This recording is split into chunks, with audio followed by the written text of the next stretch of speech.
শিকার হতো না, হয়তো কিছু হলেও অনেক কম পর্যায়ের ক্যাজুয়ালিটি হতো।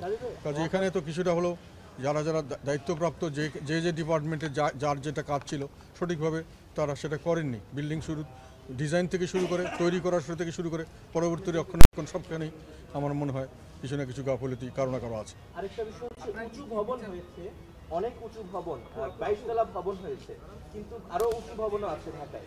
তো এসব ভবনে অগ্নি নির্বাপনের জন্য কিংবা আগুন লাগলে রেস্কিউ করার জন্য যে ধরনের সক্ষমতা ফায়ার সার্ভিসের থাকা দরকার, আমরা এর আগে দেখেছি ফায়ার সার্ভিস অনেক ক্ষেত্রেই সেটা করতে পারেনি।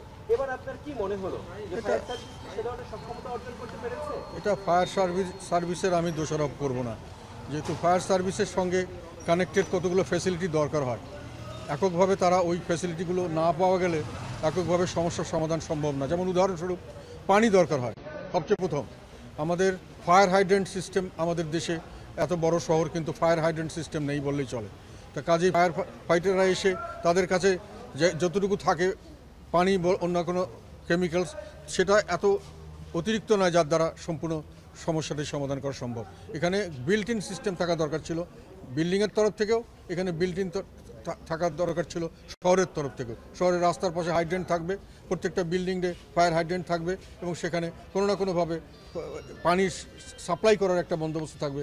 এটাই ছিল স্বাভাবিক। এবং পৃথিবীর যে কোনো উন্নত দেশে এই ধরনের ভবন যখন হয় তার অনেক ধরনের এই সুযোগ সুবিধা থাকে, এবং কোনো কারণে যদি এটা কোনোটা কাজ না করে সেটার জন্য সকলকে জবাবদিহিতা করতে হয়। এত সহজে জিনিসটাকে কেউ নিয়ে পার পায় না। আমাদের দেশে এগুলোর একটু আমার মনে হয় ঘাটতি লক্ষ্য করা যাচ্ছে।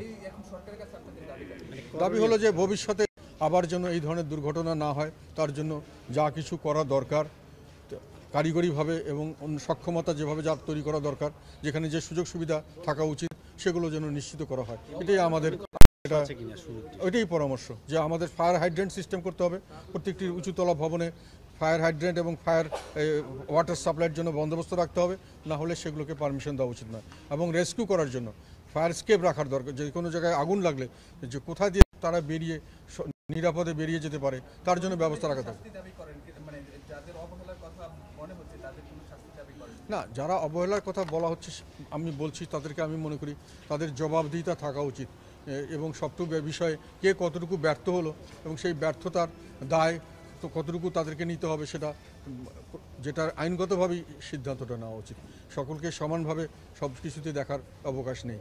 কারো একটা দায়িত্ব ছিল উনি সেটা সঠিকভাবে করেননি, কারোর দায়িত্ব ছিল উনি অর্ধেক করেছেন, কারোর দায়িত্ব ছিল উনি হয়তো সম্পূর্ণই করেছেন, কিন্তু আলটিমেটলি যেহেতু আর অন্য সকলে করেনি ফলে জিনিসটি কার্যকর হয়নি। কাজে এগুলোকে চুলচে চেরা বিশ্লেষণ করে আমি মনে করি তার জন্য সকলকে জবাবদিহিতার আওতায় আনা এবং প্রয়োজনে তাদের বিরুদ্ধে সে ধরনের ব্যবস্থা নেওয়া উচিত।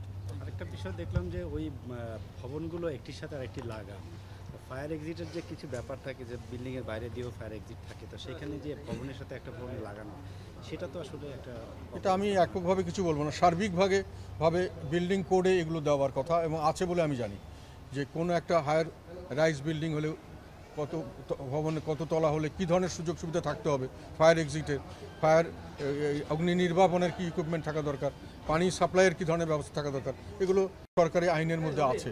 এগুলো আমার ধারণা যে এগুলো দেখা দরকার যে এগুলো আছে কিনা এবং থাকলে এগুলো মানা হচ্ছে কিনা, না মানলে কে এর দায়িত্ব নেবে তার জন্য একটা ব্যবস্থা নেওয়া উচিত। Thank you.